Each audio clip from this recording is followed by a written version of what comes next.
할렐루야. 우리 옆에 계신 분들에게 우리 축복합니다 라고 인사하겠습니다. 우리 마음을 담아서 축복합니다.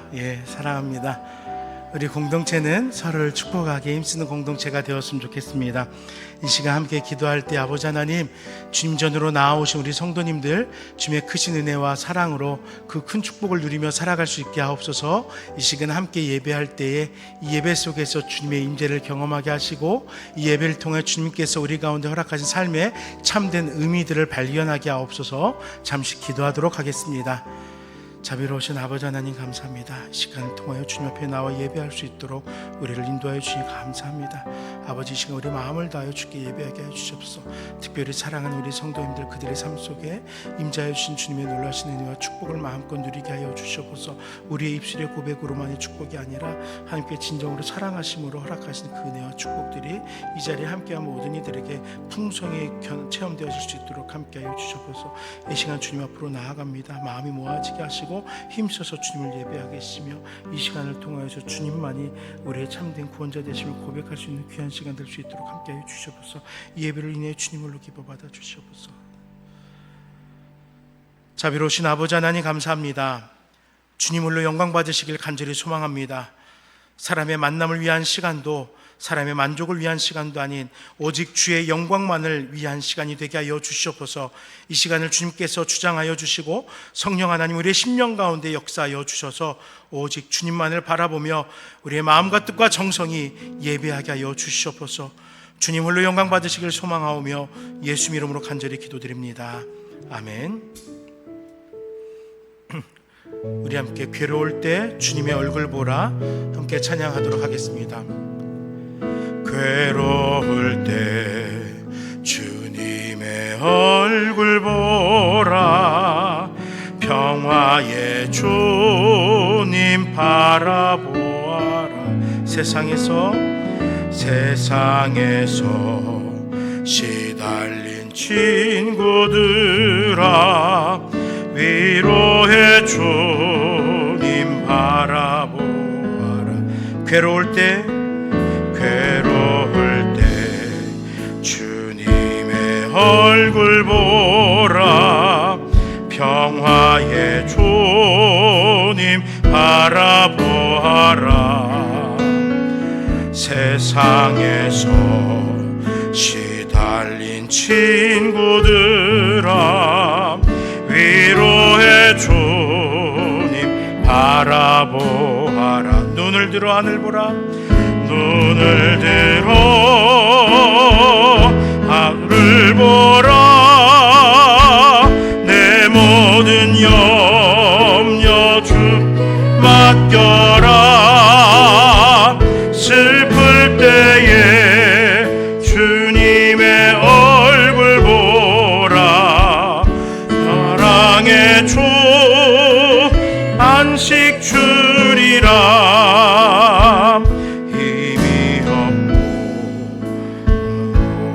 연약한 능력의 주님 바라보아라.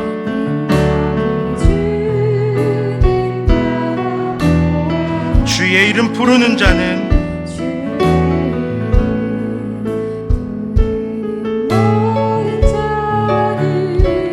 힘 주시고 늘 지켜주시니. 눈을 들어 주를 보라. 내 모든 염려 주께 맡겨라. 슬플 때에 주님의 얼굴 보라. 사랑의 주 안식 주리라. 눈을 들어 주를 보라. 눈을 들어 주를 보라. 내 모든 염려 주께 맡겨라. 슬플 때에 주님의 얼굴 보라. 사랑의 주 안식 주리라. 기도할 때 아버지 하나님, 우리는 상처난 심령 가운데 주님 앞에 나왔습니다. 나는 완전한 줄 알았고 나는 부족한 줄 알았지만 주님, 나는 부족한 심령으로 주님 앞에 나왔습니다. 주님을 바라보게 하시고 주님의 위로를 보게 하시고 주님의 참된 회복을 경험하는 시간 되게 하옵소서. 함께 기도하도록 하겠습니다.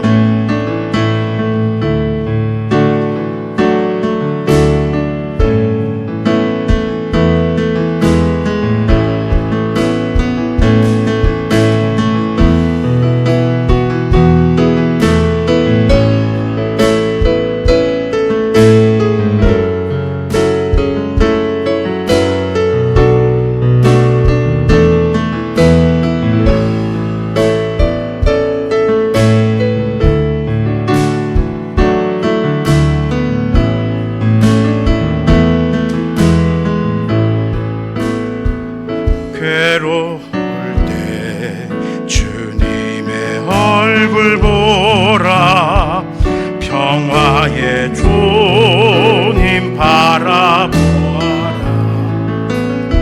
세상에서 시달린 친구들아,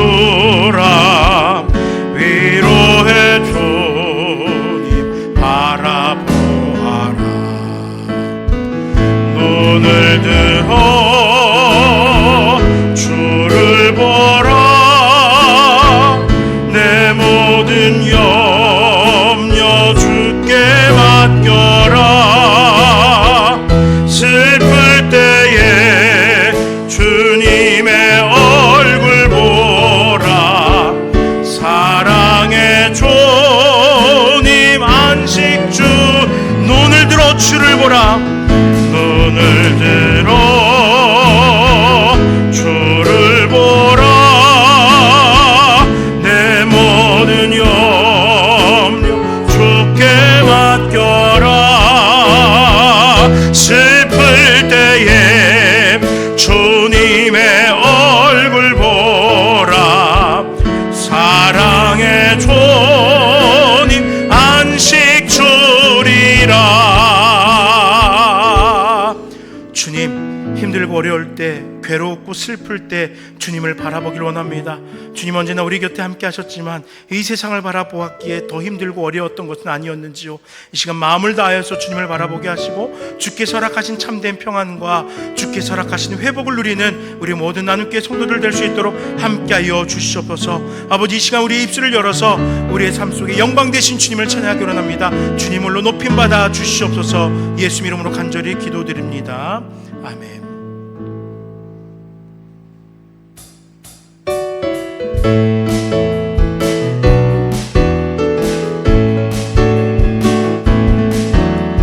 영광의 주님 찬양하세, 모든 영광 능력 찬송 예수님께.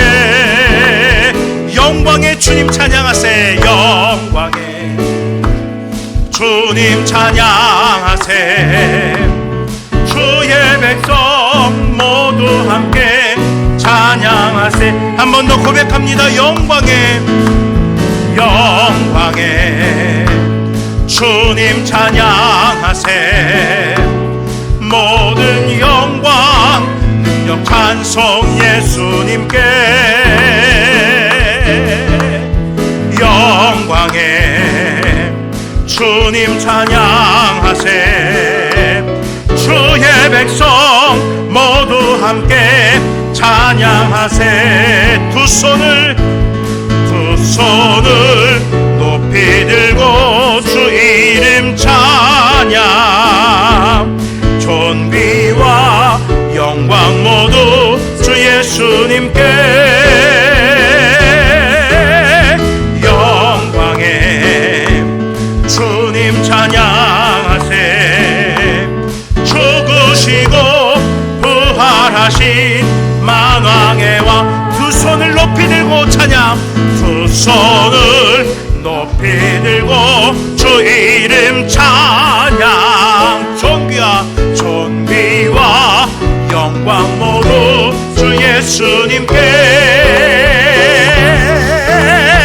영광의 주님 찬양하세, 죽으시고 죽으시고 부활하신 만왕, 죽으시고 부활하신, 죽으시고 부활하신 만왕의 왕. 찬양하세, 찬양하세. 왕께 소리 높여 찬양 드리세. 찬양하세, 찬양하세. 왕께 소리 높여 찬양 드리세. 찬양받기에, 찬양받기에 합당하신 주님, 언제나 동일하신 주. 무릎 꿇고서 주 이름 외치세. 예수 나의 왕, 예수 나의 왕, 예수 나의 왕. 아멘. 찬양하세, 찬양하세, 찬양하세. 왕께 소리 높여 찬양 드리세. 찬양하세, 찬양하세. 왕께 소리 높여 찬양 드리세. 찬양받기에, 찬양받기에 합당하신 주님, 언제나 동일하신 주. 무릎 꿇고서 주 이름 외치세. 예수 나의 왕, 예수 나의 왕, 예수 나의 왕. 아멘.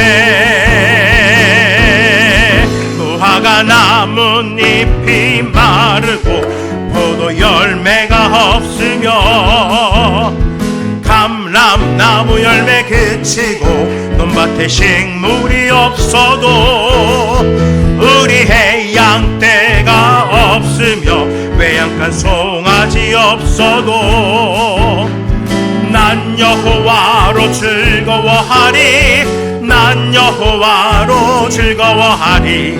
난 구원의 하나님을 인해 기뻐하리라. 무화과 나뭇잎이 마르고 포도 열매가 없으면 감람나무 열매 그치고 논밭에 식물이 없어도 우리의 양떼가 없으며 외양간 송아지 없어도 난 여호와로 즐거워하리, 난 여호와로 즐거워하리. 난 구원의 하나님을 인해 난 여호와로 즐거워하리, 난 여호와로 즐거워하리, 난 여호와로 즐거워하리. 난 구원의 하나님을 인해 기뻐하리라, 기뻐하리라, 기뻐하리라, 기뻐하리라, 기뻐하리라. 아멘. 우리 이 시간에는 우리 모두를 대표해 김영숙 집사님께서 기도하시겠습니다.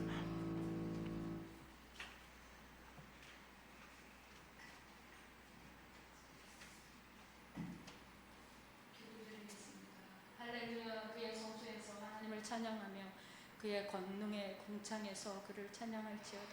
그의 능하신 행동을 찬양하며 그의 지극히 위대하심을 따라 찬양할지어다. 하나님 아버지 감사합니다. 우리를 죄에서 구원하시기 위해 십자가의 보혈로 씻어주시고 우리에게 십자가의 사랑을 보여주신 그 사랑의 그 은혜에 감사 찬양합니다. 그럼에도 불구하고 말씀대로 살지 못함을 용서해 주시옵소서. 하나님 아버지, 긍휼과 자비와 은혜를 구합니다.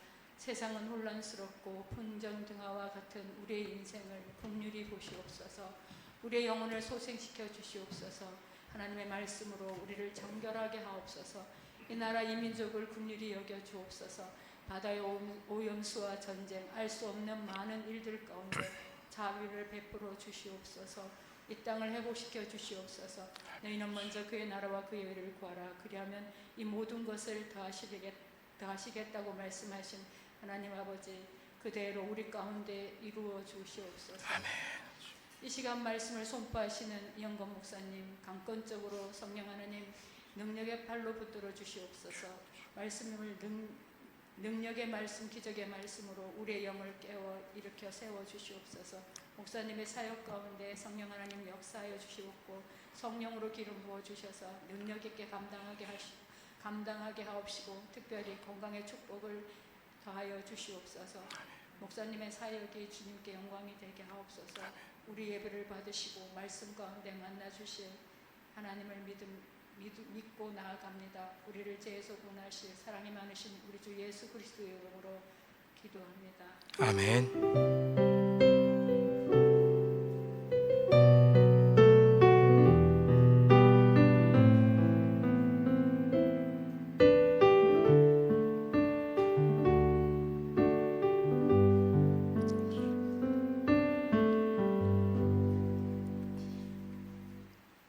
이 시간을 통하여 우리가 함께 은혜 받을 말씀은 고린도전서 2장 1절에서 5절의 말씀입니다.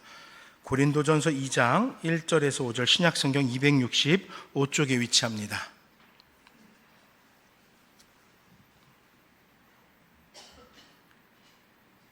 신약성경 고린도전서 2장 1절에서 5절, 우리 다 함께 한 목소리로 읽도록 하겠습니다. 함께 읽겠습니다. 형제들아, 내가 너희에게 나아가 하나님의 증거를 전할 때 말과 지혜의 아름다운 것으로 아니하였나니 내가 너희 중에서 예수 그리스도와 그가 십자가에 못 박히신 것 외에는 아무것도 알지 아니하기로 작정하였음이라. 내가 너희 가운데 거할 때 약하고 두려워하고 심히 떨었노라. 내 말과 내 전도함이 설득력 있는 지혜의 말로 하지 아니하고 다만 성령의 나타나심과 능력으로 하여 너희 믿음이 사람의 지혜에 있지 아니하고 다만 하나님의 능력에 있게 하려 하였노라. 아멘. 이 시간에 이영건 목사님께서 나오셔서 중대한 결정이라는 제목으로 말씀 전해 주시겠습니다.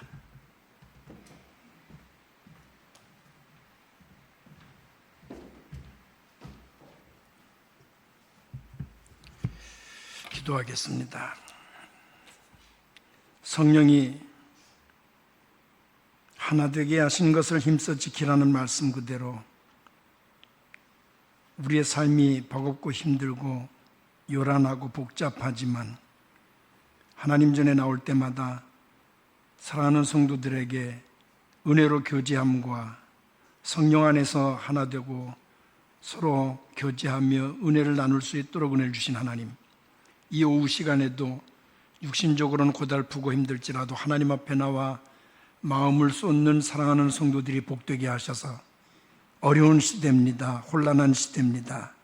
이때일수록 우리가 무엇을 해야 되겠는지, 어떤 결정을 해야 되겠는지, 또 우리의 삶을 어떻게 전개해야 되는지 도전받는 시간 되게 하옵소서. 하나님의 말씀을 전하는 자나 듣는 모든 성도들의 그 입술과 귀가 복되게 하시고 하나님의 말씀을 들을 때 아멘으로 화답하며 전할 때 인간의 말을 전하는 것이 아니라 오직 하나님의 말씀만 선포될 수 있도록 주께서 도구로 사용하여 주옵소서. 주의 성령께 이 시간도 맡깁니다. 주께서 역사해 주실 줄로 믿습니다. 우리 주 예수 그리스도의 이름으로 기도드리옵나이다. 아멘. 오늘 오후 시간이 되니까 여러분들이 많이 좀 힘들죠. 덥고, 그리고 오후 시간에는 마음은 원이로되 육신이 약해서 눈꺼풀이 무거워지는 시간입니다. 셔터가 자꾸 내려가는 시간이니까 힘들지만 말씀을 집중해서 함께 듣는 시간 될 수 있기 바랍니다. 함께 점심을 먹고 교제를 나누면서 느끼는 게 있습니다. 아무리 사람이 계획을 짜고 거창하게 어떤 일들을 구상한다 할지라도 하나님이 역사하지 않으면 아무 소용이 없다는 것을 이야기를 나누면서 더 절실하게 느낍니다. 그리고 이제 연수를 더해가면서 이제 교회도 이제 연만하신 분들이 점점 들어가는데 누가 그러더라고요. 나이를 먹는 것이 아니라 익어가는 것이다. 그걸 절감하게 됩니다. 아까도 우스갯소리로 교제하면서 그런 얘기를 했지만 만약에 제가 현역으로 있을 때 어떤 교회를 새로 건축하고 이전할 계획을 세우면서 큰 건물을 만약에 인수했더라면, 그래서 그 교회를 이전했더라면 오늘 제가 여러분들과 교제하는 시간이 없었을 것이다. 지금도 현역으로 열심히 뛸 것이다. 그런 이야기를 했습니다. 사람의 결정이나 사람이 생각하는 것 그 이상으로 하나님의 계획이 있고 하나님의 때가 있기 때문에 아무리 사람이 중대한 결정을 했어도 하나님이 역사하지 않으면 앞에서는 결정했을지라도 뒤에 가서는 실수하는 게 인간입니다. 오늘 우리는 그 문제를 함께 사도 바울이라고 하는 사람을 초점을 맞춰서 그 사람의 어떤 모습이 우리가 교훈을 받아야 될 것이고 어떤 모습을 우리가 닮지 말아야 될 것인가, 그것을 한번 생각해 보기를 원합니다. 우리는 복잡하게 얽힌 사회 그리고 관계망 속에서 다양하고 다변화된 사회 구조 속에서 매일 분주하게 살아갑니다. 그러다 보면 어느 순간인가 내가 지금 잘 살고 있나? 내가 지금 이렇게 사는 게 맞는 것인가? 이렇게 의문이 들 때가 있습니다. 우리는 살면서 어느 순간에 중대한 결정해야 될 때가 있습니다. 사소한 일부터 아주 큰 일에 이르기까지 우리는 사소한 것, 그러면 하다못해 아침에 일어나서 직장을 혹은 학교를 가기 위해서 옷 매무새를 고치면서 어떤 옷을 입을 것인가를 고민하면서 옷을 선택하게 될 것입니다. 그리고 가정에 있든지 어디에 있든지 오늘은 무엇을 먹을 것인가, 또 오늘은 무슨 일을 할 것인가, 시장에 가면 시장에서 오늘 어떤 반찬거리를 살 것인가, 작은 것부터 큰 문제에 이르기까지 우리가 선택할 일들이 많이 있습니다. 선택과 결정이라고 하는 것은 개개인의 몫입니다. 재물이 많거나 적거나 그 차이에 있어서 선택과 결정을 하는 건 아니란 말입니다. 지위가 있다고, 지위가 낮다고, 또 남자, 여자 구별될 것도 아닙니다. 오직 우리들의 삶의 패턴이 우리를 선택의 기로에 놓이게 합니다.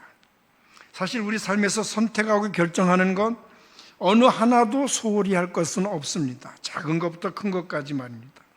그런데 가끔 어떤 사람들은 선택하는 그 자유를 너무 부담스러워하는 경향이 있습니다. 무엇인가를 결정해야 된다, 그 선택의 갈림길에서 결정하지 못하는 그런 심리 상태, 이런 상태를 우리는 사람들이 우유부단하다 이렇게 얘기합니다. 그 심리학적인 용어로 indecisive라고 하는 단어를 씁니다. 그것은 결정장애라 그러죠. 결정장애. 무엇인가를 결정해야 되는데 선택의 갈림길에서 결정하지 못하는 상태. 그래서 이 결정장애를 아직까지도 질병으로 보지는 않습니다. 의학적으로도 질병이라고 이야기하지는 않지만, 그러나 소홀히 볼 게 아닙니다. 선택 불가 증후군이라고 얘기하기도 하고, 우리 햄릿 그러면 기억나는 단어가 있죠. 죽느냐 사느냐, 이것이 문제로다. 그래서 주인공 햄릿이 결정하지 못하고 전전긍긍하는 이 모습에서 시작된 신조어가 햄릿 신드롬이라고 말합니다. 즉 햄릿 증후군이에요. 그런데 현대인들의 이 심각성은 이 결정장애를 질병도 아닌데 성격적인 거지 이렇게만 생각하고 타고난 성격으로 치부하면서 그냥 넘어가는 경우가 많다는 것이죠.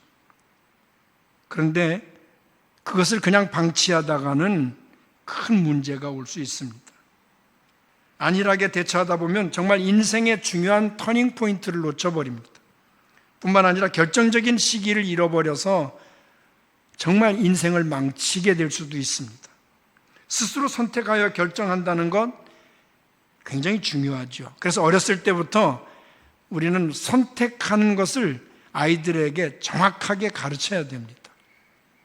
옳고 그름 혹은 내 취향의 어떤 것, 그리고 내가 삶에 있어서 어떤 것을 선택할 것인가, 앞으로 직업은, 그리고 내 어떤 성향은, 그리고 내가 앞으로 나아가야 될 취미나 모든 것들을 우리가 선택하는 것을 자녀들에게 분명히 선택할 수 있도록 그렇게 교육을 시켜줘야 됩니다. 그렇지 않으면 그냥 세상에서는 우유부단하다 이럴 수가 있지만, 그러나 그것이 신앙적인 부분이나 더 나아가서 나의 진로 문제를 결정하는데 그냥 묻어가려고 하는 경향, 그리고 피하려고 하는 경향, 그러다 보면 사람을 피하고 어떤 중요한 결정에 대해서 두려움을 가지게 되는 그런 경우를 많이 봅니다. 신앙생활에 있어서도 중대한 결정의 순간이 있습니다.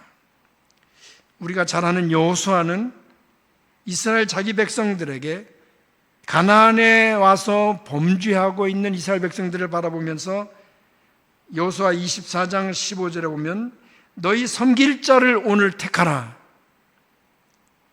그들이 이것도 아니고 저것도 아니고 하나님의 은혜를 입었으면서도 우상숭배를 하면서 이것도 저것도 아닌 그런 상태에 있는 그런 사람들 향해서 너희들은 지금 이제 섬길 자를 제대로 택하라, 이렇게 선포하게 됩니다.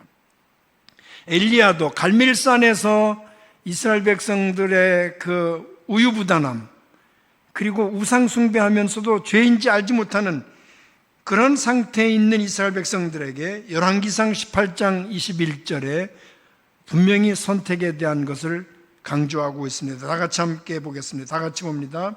18장 21절입니다. 엘리야가 모든 백성에게 가까이 나아가 이르되 너희가 어느 때까지 둘 사이에서 머뭇머뭇하려느냐. 여호와가 만일 하나님이면 그를 따르고 바알이 만일 하나님이면 그를 따를지니라 하니 백성이 말 한마디도 대답하지 아니하는지라. 이게 바로 우유부단이고 선택을 결정하지 못하는 결정장애인 거죠. 그렇기 때문에 인생의 중대한 결정의 순간이 오면 머뭇거리지 말아야 된다. 속히 결정을 내려야 된다는 말씀입니다. 우리는 예수 그리스도를 믿음과 동시에 우리의 삶의 목표를 오직 예수 그리스도께 두기로 작정한 사람들입니다. 한마디로 그리스도인이요 하나님의 자녀들입니다. 이 일은 인생 최고의 중요한 결정을 내린 것입니다. 여러분 정말 잘하셨습니다. 왜냐하면 과거는 자기중심적으로 살았고 내가 원하는 삶을 살았지만 이제는 하나님의 중심, 그리고 하나님이 원하는 방향으로 바뀌는 결정을 했기 때문에 여러분 정말 잘 선택한 것입니다. 그런데 살아가다 보니까 어느 순간부턴가 우리의 삶의 목적이 예수 그리스도를 향하지 못하고 자꾸 세상 쪽으로 기울어 버리는 겁니다. 살아가는 방법이나 믿는 방법이 이것도 아니고 저것도 아니고 어중간하게 바뀌어 버리는, 그리고 처음 예수를 믿겠다고 작정했던 것과는 달리 자기 방식대로 변질되는 모습을 보게 됩니다. 사람들마다 자기 방식으로 예수 그리스도를 믿기 때문에 과거 불교 신자였던 때처럼 믿으려고 하고 미신을 쫓을 때처럼 그냥 대충 살아가려고 합니다. 제가 미국에서 목회할 때 어느 권사님, 이제 나이가 연만해지니까 명예권사님으로 했어요. 시무권사님으로 하기엔 나이 너무 늦었고, 그리고 신앙의 연조도 짧기 때문에. 그러나 이제 사람들에게 어른을 존경하라는 의미에서 이제 명예권사님으로 했는데, 그분이 처음에 우리 교회 들어올 때 그 교회 센터에 강대상 중심에 십자가가 있었거든요. 들어오면서 주여 이렇게 들어오는 거예요. 그래서 그게 너무 보기 싫더라고요. 그래서 십자가를 떼버렸어요. 그랬더니 당장 그 다음 항의가 오는 거예요. 목사님, 그럴 수가 있습니까? 왜 십자가를 뗍니까? 들어올 때 얼마나 경건해지고 얼마나 성스러운데 그 십자가를 뗍니까? 목사님, 이단 아니에요? 이러더라고요. 너무 어이가 없고. 근데 그런 분들이 한두 분이 아니더라고요. 옛날 기성세대들 보니까 이것도 아니고 저것도 옛날 미신 섬기는 식으로. 그리고 농담이라도 믿는 사람들도 가끔가다 이렇게 긋는 사람들 있잖아요. 그러니까 우리 믿음의 그 모양이 이것도 아니고 저것도 아니고 미신을 쫓을 때처럼 우리의 삶의 패턴이 점점 기울어가는 것을 보게 됩니다. 그러므로 우리에게 예수 그리스도를 처음 믿겠다고 중요한 결정을 내렸던 그때처럼 신앙생활에서도 다시금 우리가 이렇게 살아서 되겠나 한번 이렇게 우리의 삶의 중심을 다시 한번 체크하고 그리고 방향을 회개해야 될 것입니다. 사도 바울이 다메섹에서 예수 그리스도를 만났습니다. 그래서 새 사람이 된 이후로부터 그는 예수 그리스도를 위해서 사는 사람이 됐습니다. 일생을 바쳤습니다.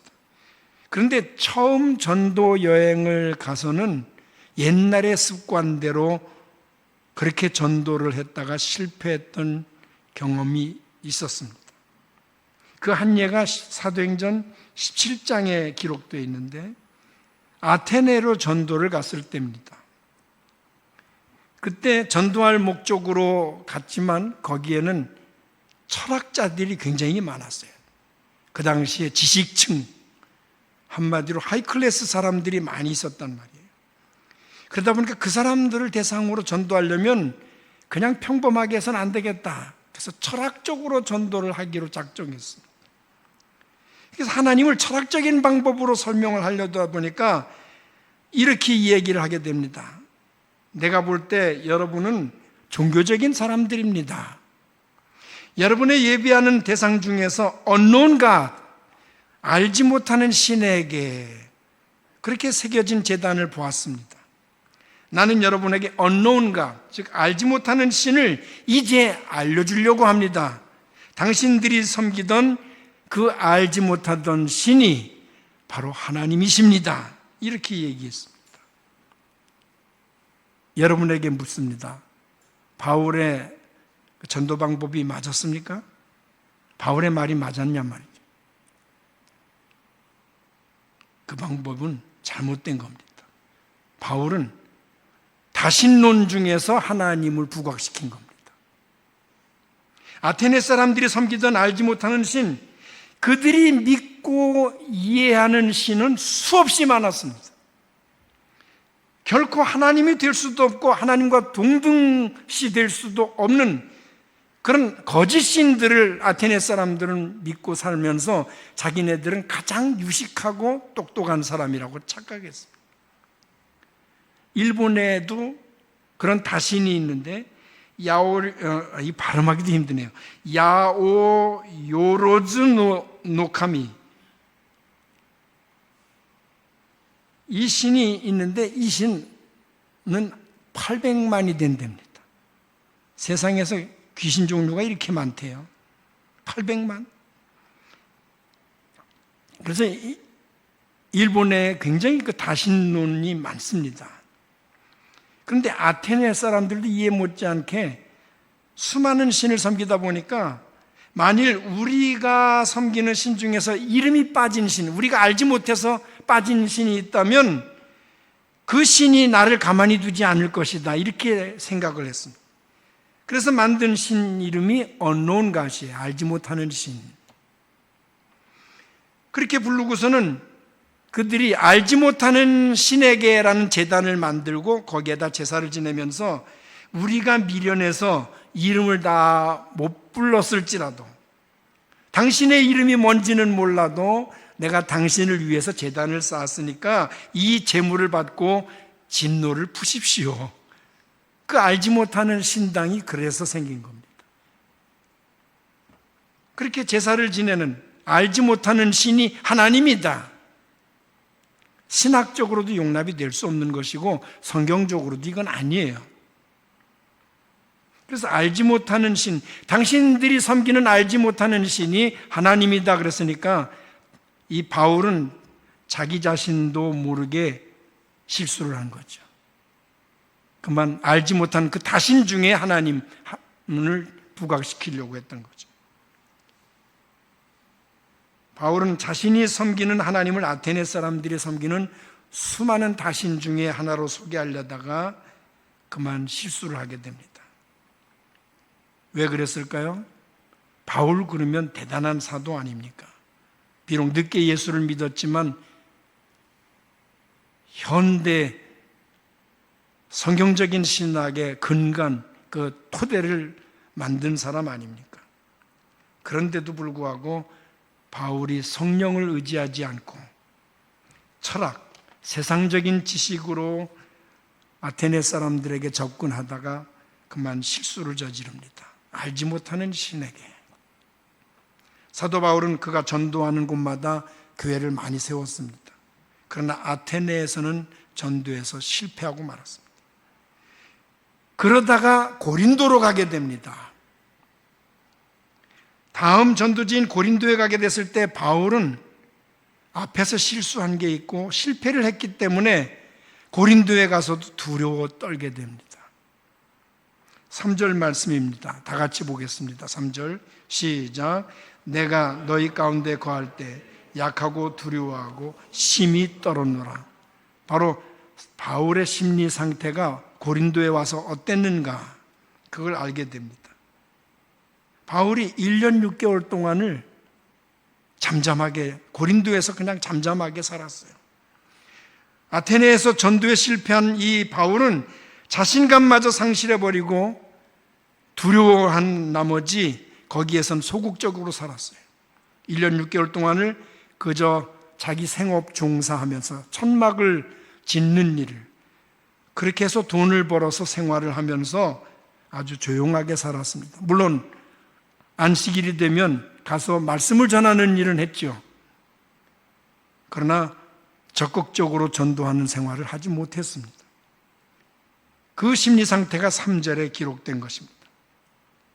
그렇게 고린도에서 나서다가 만약에 아테네처럼 실패하면 어떨까? 마음이 완전히 위축된 상태에서 조용히 살기를 원했던 것입니다. 여러분, 만약에 우리가 살아가면서 성령의 능력이 아닌 우리가 매사에 우리 인간적인 생각으로 결단하고 그러다가 또 실패하고 또 결단하다가 실패하고 그것이 계속 반복된다고 하면 우리는 위축될 수밖에 없습니다. 그래서 예수 믿는 사람들 중에 소심한 사람들이 너무 많습니다. 이렇게 하다가 실패하면 어떡하지? 이 사람 만나서 또 사기당하면 어떡하지? 이 사람 만나서 내가 상처받으면 어떡하지?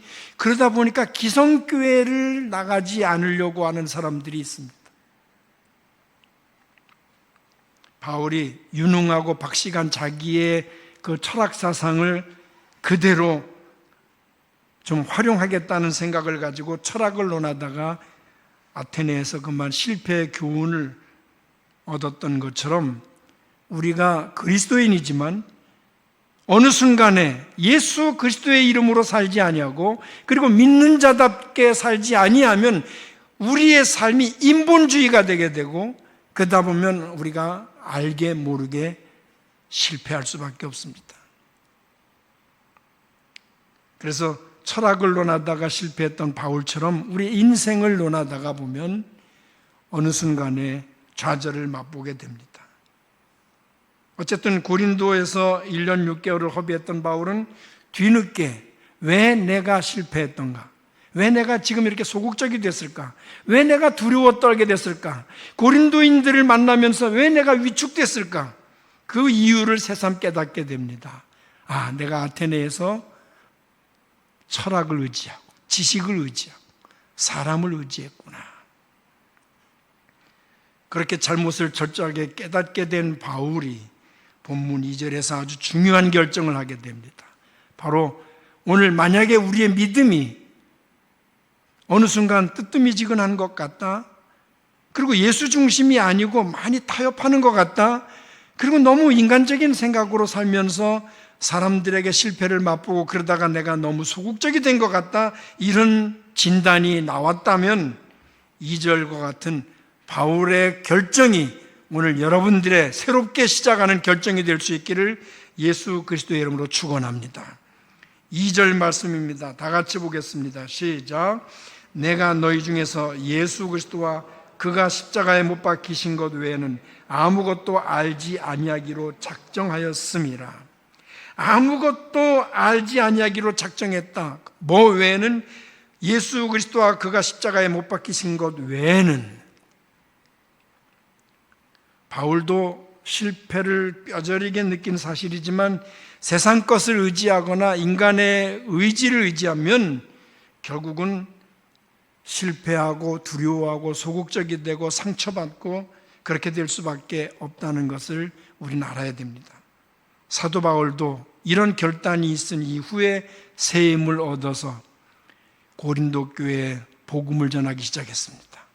그리고 고린도 교회에 개척을 해서 새로 교회를 세웠습니다. 좀 오래됐습니다만 제가 불가리아에서 이제 사역을 하고 그리고는 차를 하나 렌트해 가지고 그 쭉 해안선을 따라서 불가리아, 터키를 거쳐서 그리고는 그리스까지 그 렌트한 차로 해안가를 따라서 쭉 그리스로 들어갔습니다. 그래서 고린도 지방을 가봤습니다. 지금은 바울의 유적만 남았어요. 교회 건물도 흔적도 없고 그냥 옛날 성터나 어느 부잣집, 궁궐 같은 부잣집에 대리석 기둥들만 남아있는 모습들을 봤습니다. 지금은 왜 이렇게 됐을까? 바울이 그렇게 열정적으로 복음을 전했고 고린도전서를 여러분 보시면 알겠지만 은사가 강했던 교회 아닙니까? 얼마나 은사가 강했던지 하나님의 역사를 통해서 병을 고치고 방언하고 신유 기적들이 일어났던 교회 아니었습니까?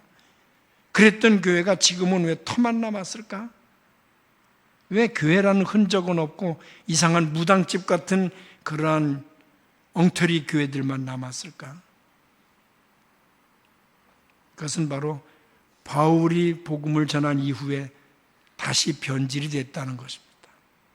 그 복음의 능력이 사라졌다는 것입니다. 인본주의가 발전했다는 것입니다. 지진이 일어난 이후에 흔적도 없이 다 사라졌어요.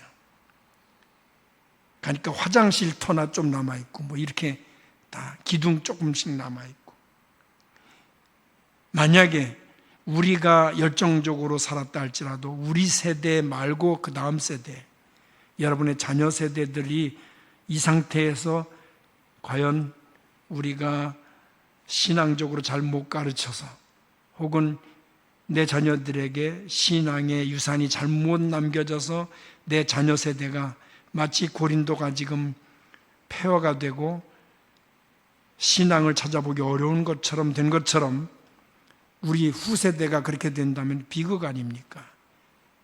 그렇기 때문에 지금부터라도 우리가 바르게 결정해야 되겠다. 성령의 새 힘을 얻을 수 있도록 예수 중심주의가 돼야 되겠다. 그래서 그러면 우리가 어떻게 이렇게 예수 중심이 될 수 있고 성령의 힘을 얻을 수 있을까요? 어떻게 결정을 해야 될까요? 첫 번째입니다. 내 자랑거리 될 만한 것을 포기해야 됩니다. 많은 사람들이 예수를 믿으면서 그 자랑거리를 포기하지 못하고 사는 경우가 있습니다. 오늘 오전에 교회 오기 전에 펜실베니아에서 같은 도에 있던 목사님 그 카톡이 와서 그 메시지를 보면서 느꼈습니다. 베트남에다가 이제 선교 대회를 열기로 하고 목사님이 푼푼히 모아뒀던 그 비용과 그 다음에 그 목사님의 열정을 더해서 커리큘럼을 만들어서 베트남에 있는 선교사들에게 이제 교육도 하고 또 호텔에 와서 좀 쉬기도 하고 그런 비용이 꽤 들죠. 4박 5일 일정으로 잡았으니까 가족들이 와서 호텔을 방을 잡고 그리고 4박 5일 동안 먹고 그리고 또 자유시간에는 또 간식도 줘야죠. 또 여러 가지 커리큘럼도 있잖아요.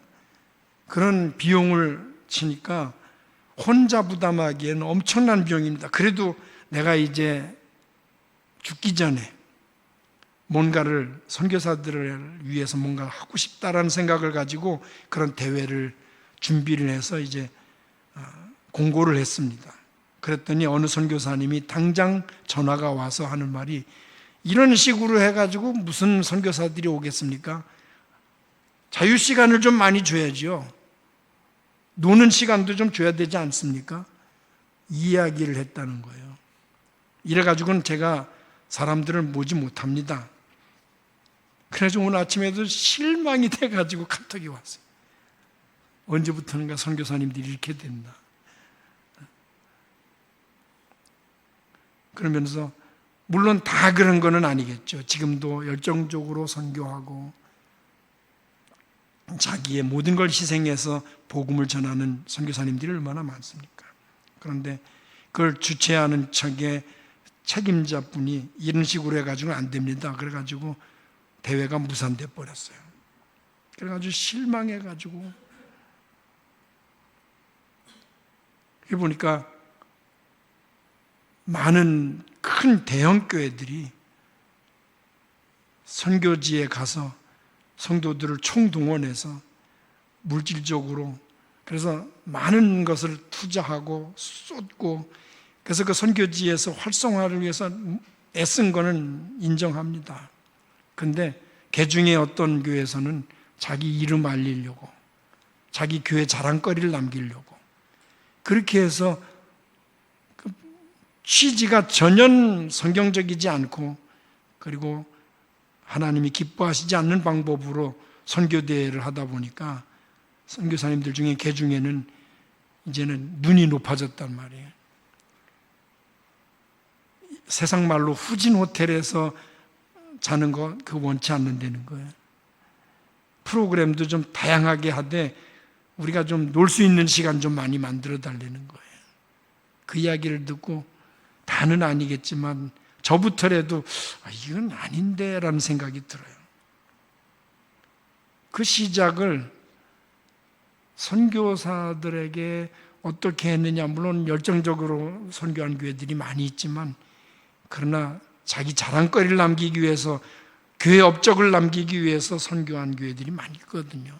경쟁하듯이. 오늘 개인도 마찬가지입니다. 복음을 전할 때 또 우리가 세상 사람들 앞에서 신앙생활하는 모습이 내가 자랑거리가 있는지 혹은 물질을 의지하는 것이 아닌지 예수 그리스도보다 사람을 의지하는 것은 아닌지 만약에 그런 식으로 신앙생활하다 보면 사람 보면 상처받고 또 내가 이만큼 했는데 교회에서 인정 못 받으면 또 상처받고 이래저래 힘들 수밖에 없습니다. 그래서 우리는 바울이 결심했던 것처럼 우리의 믿음의 자세가 자랑거리를 남겨놓은 상태에서 믿음의 상태를 쌓아나가는 상태가 되지 않게 자기 자신을 의지하거나 물질을 의지하거나 내 자랑거리를 앞세우는 일이 없어야 되겠다는 것입니다. 자신의 지식이나 경험에 의해서 지나치게 자만하다 보면 발전도 없죠. 좋은 아이템도 나올 수가 없습니다. 마찬가지로 자신이 진정한 그리스도인이 되려고 하면 자기의 인간적인 자랑거리는 내려놔야 됩니다. 신앙생활 중에 자신의 프리미엄으로 생각하는 것 내려놔야 됩니다. 내가 아무리 유능하고 모든 것을 잘할 수 있어도 하나님 중심이 되지 아니하면 더 이상 하나님의 은혜는 없습니다. 은혜로 감당하지 못하면 내 힘으로는 얼마 가지 못합니다. 쓰러지고 상처받고 힘듭니다. 많은 그리스도인들이 의욕을 가지고 열심히 봉사하다가 무너지는 경우가 얼마나 많습니까? 늘 나 자신은 하나님의 은혜로 서 있는 사람임을 잊어서는 안 됩니다. 다 같이 따라합니다. 나는 하나님 은혜로 살아가는 사람이다. 그 생각을 가지고 내가 자랑거리는 다 내려놔야 하나님의 은혜가 우리의 평생 동안 우리의 삶을 인도하시고 보호하시고 지켜주실 것입니다. 하나님의 은혜를 더 받기를 원한다면 먼저 내 자랑거리를 내려놓는 결단부터 해야 됩니다. 그 다음에 두 번째는 예수 그리스도와 십자가만을 알기로 결단해야 됩니다. 과연 지금 우리가 어떤 식으로 예수 그리스도를 믿고 의지하는지, 혹 인간의 지혜와 물질 그 외 사람에게 의지하는 것은 아닌지, 이런 세상적인 것을 포기하고 온전히 예수님을 의지할 때 새로운 용기를 얻습니다. 전에 많이 불렀던 찬양인데요. 나의 마음속에 온전히 주님만 모셔놓고 나의 정성을 다하여 주를 섬기리. 바울은 철학적인 방법으로도 전도를 해봤습니다. 그러나 핵심이 빠졌기 때문에 그는 실패했습니다. 그래서 2절에서 고백합니다. 예수 그리스도와 십자가만 알기로 내가 작정했다. 고린도전서 1장 18절입니다. 다 같이 함께 보겠습니다.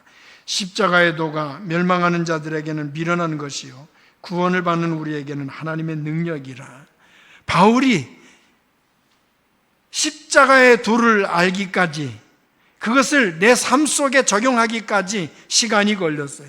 고린도 교회에서도 1년 6개월 동안 허송세월 할 수밖에 없었습니다. 그래서 바울은 초반부터 자기의 그 실패한 것을 교훈 삼아서 계속해서 강조하는 것이 십자가의 도, 예수 그리스도를 자랑하겠다고 지금 말하고 있습니다. 사도 바울은 이제는 오로지 예수 그리스도와 십자가만 믿겠다고 결단합니다. 사실 예수님이 이 땅에 오셔서 많은 병자를 고치셨습니다. 이적을 행하셨습니다. 보리떡 5개와 물고기 2마리로 장정만 5,000명이 먹고도 12광주리가 남았습니다. 이 이적을 베푸신 목적이 뭡니까? 바로 오직 우리를 구원하시고자 하는, 그래서 그 구원을 이루시기 위해서 십자가를 지는 것에 목적을 두셨습니다. 그래서 제자들에게 내가 십자가를 져야 되겠다 이렇게 말씀하셨어요. 십자가를 지는 일, 구원시키는 일에 목적을 두셨는데 제자들은 그거를 십자가를 지실 때까지도 깨닫지 못했어요. 사도 바울도 예수 그리스도와 십자가 외에는 아무것도 알지 않기로 작정했다. 이 고백이 나올 때까지 시행착오가 있었습니다. 실패를 경험했습니다. 비록 사람들의 눈에 보기에는 어리석고 미련하게 보일지라도 우리는 예수 그리스도와 십자가를 자랑하는 성도가 되어야 합니다.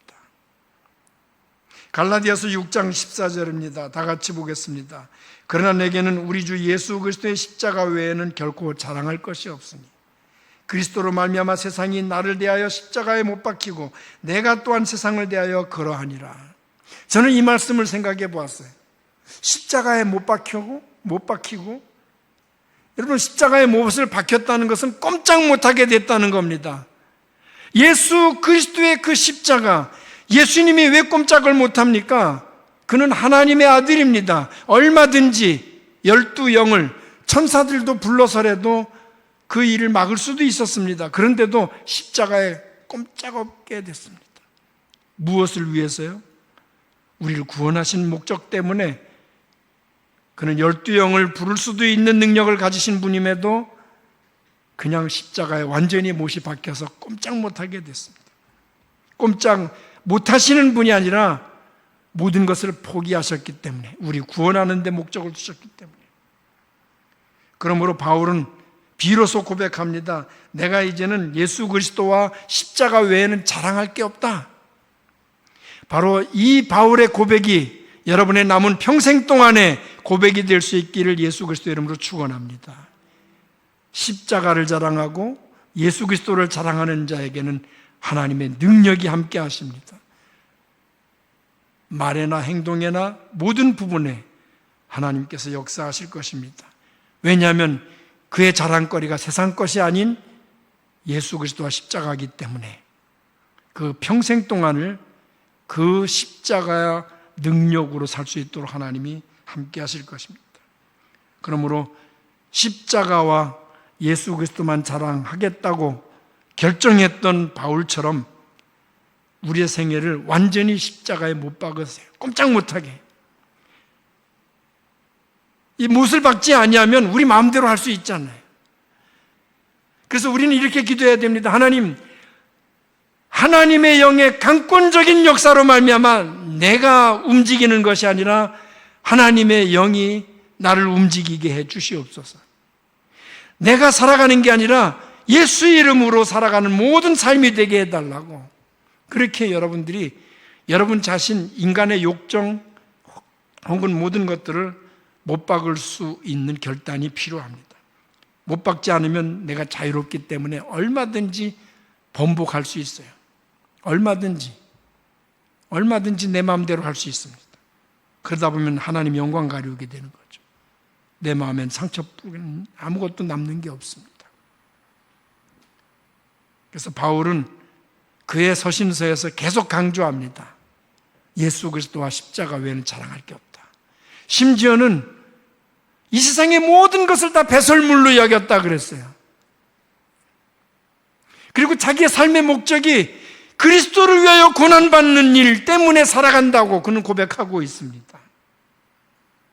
비록 사람들 눈에는 그것이 어리석고 미련하게 보일지라도 우리는 십자가의 능력으로 살아가는 그리스도인이라는 것을 우리의 마음속에 다시 한번 다짐하고 되새기면서 십자가와 그리스도를 자랑하는 여러분의 삶을 십자가에 못 박고 그리스도와 함께 살아가는 저와 여러분 될 수 있기를 예수 그리스도 이름으로 축원합니다.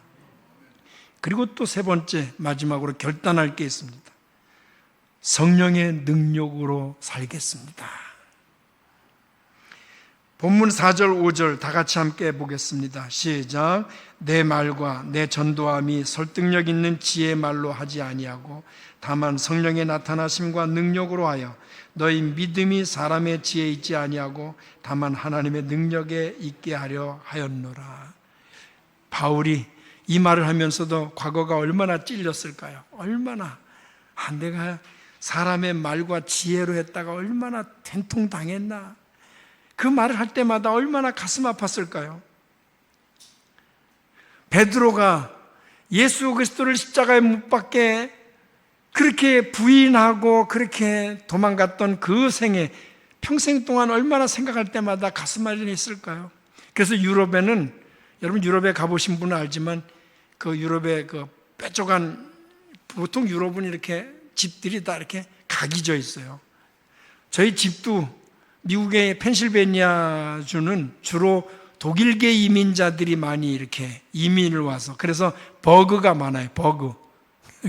그래서 해리스버그, 메케닉스버그. 그래서 내가 우스갯소리로 햄버거도 있겠다 그랬는데 진짜 저희 집에서 1시간 차를 타고 가면 햄버거가 있어요. 그게 독일어로 말하면 함부르크거든요. 함부르크. 햄버거가 진짜 문자로 딱 써 있어요. 햄버거 입구라고. 우리 이 목사님도 오셔서 알지만 진짜 햄버거가 있어요. 버거가 많아요. 제가 살던 동네가 메케닉스버그, 옛날 독일의 메케닉들, 기술자들이 이민 와서 거기에서 마차 타면서 다니면서 교회 개척하고, 그래서 지금도 그 교회 근처 가면 주차장이 없어요. 옛날 교회 건물. 제가 목회하던 교회가 그 당시에 제가 목회할 때 135년 된 건물을 우리 교회가 인수를 해가지고, 그러니까 마차가 다니니까 골목만 있지 주차장도 없고 이렇게 넓은 길이 없어요. 옛날 건물이라서 히스토리 계열이라 그래서 절대로 타운에서 그 보수도 못하게 하고 변경을 못하게 해요. 그러니까 건물의 종탑이 무너져도 고칠 수가 없는 거예요.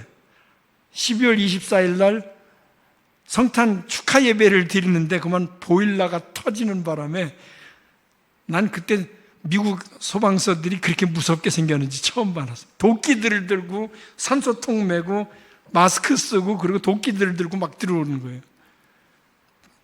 24일 날 그런 난리를 폈어요. 불이 나니까 완전 그 동네에 있는 소방서가 다 총동원해서 24일 날이 정말 엉망진창이 됐죠. 성탄절 예배가 아주 엉망진창이 됐어요. 그래서 종탑이든 집이든 다 이게 각이 졌어요. 그래서 저희 지붕을 올라가서 지붕에 뭐 이렇게 배수시설 이렇게 챙이 있잖아요. 그래서 비가 오면은 흘러 내려가야 되는데 낙엽 뭐 이렇게 쌓이니까 막혀가지고 안 내려가요, 물이. 그래서 계속 챙 위로 떨어지는 거예요. 그래서 그거를 고치려고 내려가려고 이렇게 보니까 지붕이 깎아질러가지고 내가 스파이더맨도 아니고 고칠 수가 없어요, 도저히. 한번 고치려다가 떨어질 뻔했거든요. 그래서 할 수 없이 돈 들여서 다른 사람 불러가지고 그걸 에어로 쏘게 하고.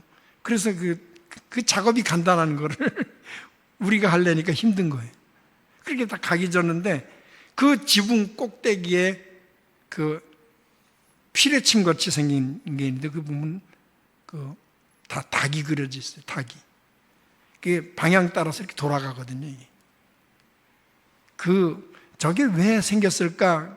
그 이유를 물어보니까 옛날 베드로가 닭이 울기 전에 3번이나 예수님을 부인한 거, 그거를 하나의 상징화해가지고, 그래서 베드로가 유명해지긴 유명해졌구나.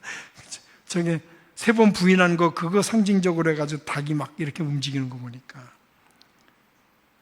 인간적으로 우리가 살아가면서 후회할 일들을 많이 남깁니다. 저도 이렇게 목회 지금까지 하면서 이렇게 돌아보면 내가 왜 그랬을까? 그런 안타까운 후회하는 부분들이 종종 있습니다. 내가 이렇게 할 걸, 이렇게 목회할 걸, 그런 생각들이 그때 판단 미스해가지고 실수했던 부분들을 많이 떠올리게 됩니다.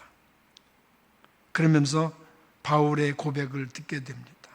내 말과 내 전도함이 설득력 있는 지혜의 말로 하지 아니하고. 고린도 교회에 와서는 절실하게 느낀 거예요. 아테네에서 자기가 자기의 지혜와 자기의 말로 했다가 당했던 그 현장을 생각하기는 싫지만 자꾸 떠오르는 거예요. 그래서 이제는 내가 고린도 교회에서는 성령의 능력을 의지하리라. 이제는 사람의 지혜 있지 않냐고 다만 하나님의 능력으로 하겠다. 그렇게 다짐하고 또 다짐합니다. 여러분, 목회자라 할지라도 성령의 능력으로 하지 않으면 사람의 생각으로는 일순간에 실수합니다. 아무리 거룩해 보였던 목회자도 한순간에 나락에 떨어지는 사람들이 많아요. 목회자가 신이 아니기 때문에 하나님의 능력으로 하지 아니하면 반드시 내가 잘하려고 했는데, 나는 정말 잘하려고 했는데 그러다 보면 실수하는 그 구멍이 뻥뻥 뚫리는 것을 체험하게 됩니다. 요즘 믿는 사람 중에도 왜 그렇게 방황하는 사람이 많습니까? 기성교회들을 부정하는 사람들이 왜 많이 생깁니까? 왜 이단들은 그런 사람들을 파고들까요? 그들이 이미 상처받은 상태에서 치료받지 못했기 때문에 마음이 사단이 주워먹기 딱 좋은 밭처럼 돼버렸어요. 내가 아무리 다른 사람이 가지고 있지 않은 장점이 있고 인생 경험이 풍부하다 할지라도 신앙생활이나 우리의 그리스도인의 삶은 성령의 능력으로 하지 아니하면, 하나님의 능력으로 하지 아니하면 반드시 후유증이 남는다. 그래서 우리는 성령의 능력을 믿고 의지하면서 성령을 사모하는 사람이 되어야 됩니다. 오전에도 이 목사님이 성령에 대해서 여러분들에게 말씀을 전했습니다. 우리가 필요할 때 언제든지 주워 먹는 간식 같은 게 아니에요. 우리가 필요할 때 충전하는 에너지가 아닙니다. 성령은 인격적인 분이기 때문에 우리가 어떻게 섬기며 살아가느냐에 따라서 성령이 함께 하십니다. 그렇지 아니하면 성령은 인격적인 분이기 때문에 우리 사람끼리도 얘기하다가 말로 감정 상할 수 있잖아요. 우리의 본의 아닌 행동으로 감정 상할 수 있잖아요. 우리 성령을 기쁘시게 하지 아니하면 성령이 우리와 함께하지 않습니다. 비록 이 땅은 생존 경쟁 그리고 치열하게 살아가려고 몸부림치는 사람들 속에 우리가 살아가고 있지만 내 힘, 인맥의 힘, 돈이나 세상 권력 그것은 결코 우리에게 온전한 힘을 줄 수 없다는 거죠. 사랑하시는 성도 여러분, 우리가 살아가면서 중요한 결정을 해야 될 때가 있습니다. 우리가 믿는 사람이지만 어느 순간에 실수할 수도 있습니다. 말로나 행동으로나. 그리고 우리는 잘한다고 했지만 내 자랑거리가 남아있으면 어느 순간에 교만해지게 되고 그리고 본의 아니게 다른 사람들에게 아픔을 줄 수 있습니다. 결단하십시오. 내 자랑거리를 내려놓겠다고. 그리고 오직 예수 그리스도와 십자가만을 우리가 알기로 작정하십시오. 그리고 우리가 모든 삶 속에서 우리의 모든 삶의 성령의 능력으로 살아가겠다고 다짐하십시오. 호흡하는 것, 생각하는 것, 행동하는 것 모든 것들이 성령이 함께 하시는 그런 믿음의 삶을 살겠다고 결심하십시오. 그러면 반드시 우리의 삶 속에 그리스도의 향기를 발할 수 있도록 하나님이 우리와 동행하실 것입니다. 우리가 무엇을 말할는지 걱정하지 않아도 우리의 말문을 열게 해주실 것입니다. 우리의 말이 실수하지 아니하도록 성령이 단속시켜 주실 것입니다. 그리고 우리가 종래는 하나님의 영광을 위한 열매를 맺을 수 있도록 함께 하실 것입니다. 우리는 완벽한 사람이 아니기 때문에 우리를 의지하며 인간적인 냄새가 남과 동시에 그 순간부터는 결국 우리가 실수할 수밖에 없는 연약한 존재임을 우리는 깨달아야 됩니다. 우리는 예수 그리스도의 십자가와 못 박히심에 대해서 강조하는 삶을 살아야 합니다. 그 이외에는 아무것도 알지 않겠다고 작정해야 됩니다. 오직 성령의 나타나심과 그 능력으로 살기를 작정하며 오늘도 내일도 우리의 자녀들에게까지 그리스도인의 향기로 그렇게 많은 사람들에게 덕을 끼치며 살아가는 그런 그리스도인이 되겠다고 작정하십시오. 우리의 모든 삶이 얼마나 남았을런지 모든 일을 새말하고 주님께서 우리를 불러주실 때까지는 우리가 살아야 되는데 그때가 언제인지 우리는 알지 못합니다. 가슴치며 후회하기 이전에 우리의 주어진 삶 속에 이렇게 중요한 결정을 내려서 그리스도인답게 저와 여러분들이 아름다운 신앙의 덕을 끼치며 살아가는 열매를 맺는 복된 성도들이 될 수 있기를 예수 그리스도의 이름으로 축원합니다. 이제 다 같이 눈을 감습니다. 한번 통성으로 기도하겠습니다. 우리가 신앙생활을 한다고 하면서 얼마나 덕을 끼치며 살았는지, 얼마나 그리스도인답게 살았는지, 혹시 나를 자랑하면서 사람들에게 상처를 준 적은 없는지, 또 예수 그리스도와 십자가를 자랑하지 아니하고 그것만 알지 아니하고 내 지식이나 교만함 속에 살지는 않았는지, 우리가 살아가면서 성령의 능력을 의지하지 아니하고 내 인간적인 인맥을 자랑하고 내 지식을 자랑한 것은 없었는지 곰곰이 생각하면 이제는 모든 것을 십자가에 못 박는 사람, 그래서 꼼짝없이 성령이 이끄는 대로 따라가는 사람 되게 하옵소서. 성령이 이끄는 대로 순종하며 따라가는 저희들이 되게 하옵소서. 그렇게 다짐하는 기도를 다 같이 하겠습니다. 다 같이 통성으로 기도합니다. 거룩하신 아버지 하나님, 이 시간 우리는 연약하고 부족한 존재임을 다시 한번 고백합니다. 하나님 앞에 부족한 존재임을 다시 한번 고백합니다. 바울이 아테네에서 실패를 교훈 삼아서 오직 자기를 자랑하지 아니하고 예수 그리스도와 십자가를 자랑하며 또한 온전히 하나님의 뜻을 섬기며 나아가며 성령의 능력으로 살기를 다짐했을 때 고린도 교회가 놀라운 역사가 일어났으며 그동안 인간적으로 실패했던 일들을 만회하는 일들을 하게 되었습니다. 아버지 하나님, 오늘 우리들도 인간적으로 생각하면 약하고 부족합니다. 결정할 수 없는 일들이 너무 많습니다. 세상은 복잡합니다. 그러할지라도 이제는 우리가 결단하게 하옵소서. 그리스도인답게 온전한 삶을 살 수 있도록 하나님 저희들을 붙잡아 주시기를 원합니다. 인간적으로 살지 아니하면 오직 하나님의 영으로 붙잡힘을 잡고 살아갈 것밖에 없는데 하나님의 영에 붙잡힘을 당하는 저희들 될 수 있도록 함께 주시옵소서. 하나님의 은혜의 역사를 우리 날마다 사모하며 살아가는 저희들 되도록 결단하게 하여 주시옵소서. 감사합니다. 하나님, 거룩하신 아버지 하나님, 사명감을 가지고 전 세계 곳곳에 흩어졌던 선교사라 할지라도 모든 것을 쏟아붓고 청춘을 바쳐 주의 일을 감당했다 할지라도 너무 타성해졌고 너무 물질주의에 졌고 또 인간 중심으로 마음이 변질되게 되면 사명감보다도 대가를 바라고 인간적인 것을 바랄 수밖에 없는 속물이 될 수밖에 없음을, 그렇기 때문에 우리는 인간임을 이 시간 고백합니다. 아버지 하나님, 나를 자랑하고 내 지식을 자랑하고 내 인맥을 자랑하고 그랬다가는 바울처럼 실패를 경험할 수밖에 없사온즉 우리의 남은 때에, 얼마 남지 않은 때에 우리의 삶을 다시 한번 결단하게 하셔서 내 몸을 완전히 예수 그리스도의 십자가의 못을 받게 하시고 나는 꼼짝 못하지만 성령이 인도하는 대로, 성령께서 이끄시는 대로 따라갈 수 있는 온전한 그리스도인 되게 하여 주시기 원합니다.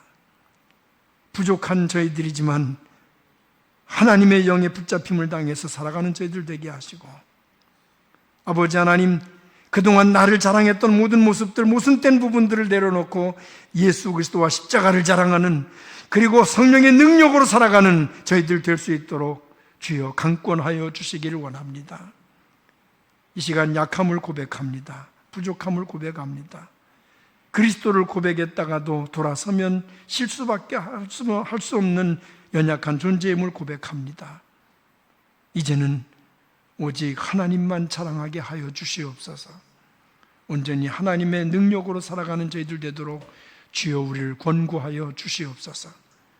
한 주간 동안도 세상에 나가 살아갈 때 어떤 일에 몰두하든지 또 혹은 우리의 어떤 현장에 있든지 그리스도의 사람임을 잊지 말게 하셔서 우리의 결단이 일시적인 것이 아니라 평생 동안 주를 위한 결단 되게 하셔서 하나님께 영광이며 이 땅에 살아가면서도 그리스도인다운 열매를 주렁주렁 맺게 도와주시옵소서. 우리 주 예수 그리스도의 이름으로 기도드리옵나이다. 아멘. 우리 다 같이 결단의 찬양을 부릅니다.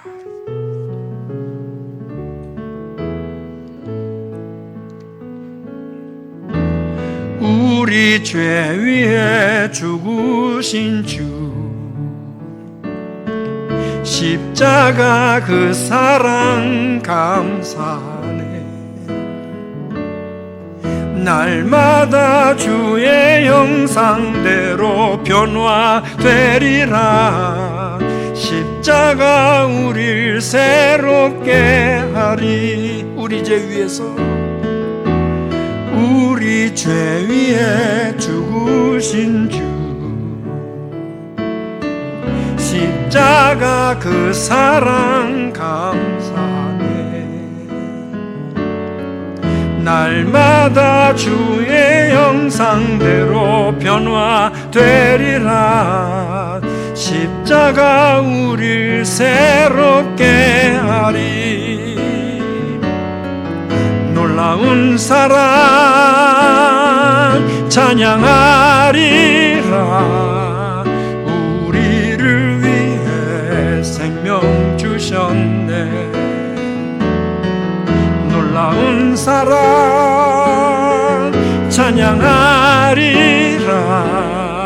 십자가의 그 능력, 십자가의 놀라운 사랑 찬양하리라. 놀라운 사랑 찬양하리라. 우리를 위해 생명 주셨네. 놀라운 사랑 찬양하리라. 십자가의 그 능력, 십자가의 그 다시 한번 십자가의 그 능력, 십자가의 그 능력, 십자가의 그 능력, 십자가의 그 능력.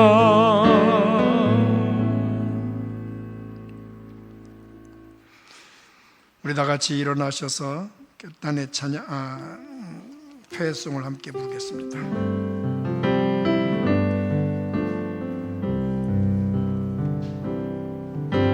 주 품에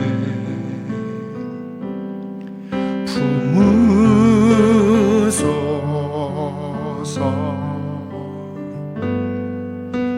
능력에 발로 덮으소서. 거친 파도 날 향해 와도 주와 함께 날아오르리. 폭풍 가운데 나의 영혼 잠잠하게 주를 보리라. 주님 안에, 주님 안에 나 거하리.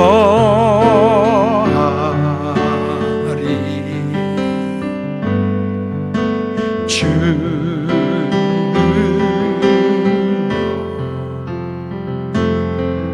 나 잠잠히 믿네. 거친 파도 날 향해 와도 주와 함께 날아오르리. 폭풍 가운데 나의 영혼 잠잠하게 주를 보고. 거친 파도 날 향해 와도 주와 함께 날아오르리. 폭풍 가운데 나의 영혼 잠잠하게 주를 보리라. 잠잠하게 주를 보리라. 하나님 아버지, 우리는 아무리 곱씹어봐도 하나님 없는 인생은 약하고 실수하고 무능할 수밖에 없는 존재임을 고백합니다. 그렇기 때문에 일주일, 한 달, 또 1년 우리의 평생을 살아가는 동안에 주 능력 아니면 우리는 계속 반복된 실수를 할 수밖에 없습니다. 연약한 저희들을 붙잡아 주시옵소서. 이제는 나를 자랑할 게 아니라, 인맥을 자랑할 게 아니라, 내 지식을 자랑할 게 아니라 오직 예수 그리스도와 십자가를 자랑하며, 십자가에 완전히 못 박고 내 옛사람은 죽었으며 그리스도와 함께 살아가는 존재가 되게 하여 주시기 원합니다. 우리의 자식들에 이르기까지 예수 그리스도의 흔적을 남기고 살아가는 그리스도인들 되게 하여 주시옵소서. 한 주간 동안도 여기저기 흩어져 살아갑니다. 그러나 온 성도들에게서 기쁨의 소식, 좋은 소식이 넘치게 하시고, 또 아직까지 무더위가 극성을 부리고 있는 때에 건강을 지켜주시기 원합니다. 사업터를 지켜주시기 원합니다. 학업을 지켜주시기를 원합니다. 우리의 가정을 지켜주시기를 원합니다. 주께서 함께 하셔서 다음 주일 다시 한번 만날 때 주께서 주신 은혜를 서로 간증하며 하나님께 영광을 돌리게 하옵소서. 이제는 우리 주 예수 그리스도의 은혜와 하나님 아버지의 극진하신 사랑과 성령님의 감화, 감동, 인도, 교통, 충만 역사하심이 우리는 약하지만 예수 그리스도와 십자가를 자랑하며 오직 성령의 능력으로 살기를 원하는 사랑하는 모든 성도들 머리 위에와 생업 위에와 건강 위에와 주신 하나님의 선물들 위에 그리스도의 피로 값주고 사신 이 나눔교회 위에와 내 민족, 내 동포들 위에 이제로부터 영원토록 함께 있을지어다. 아멘.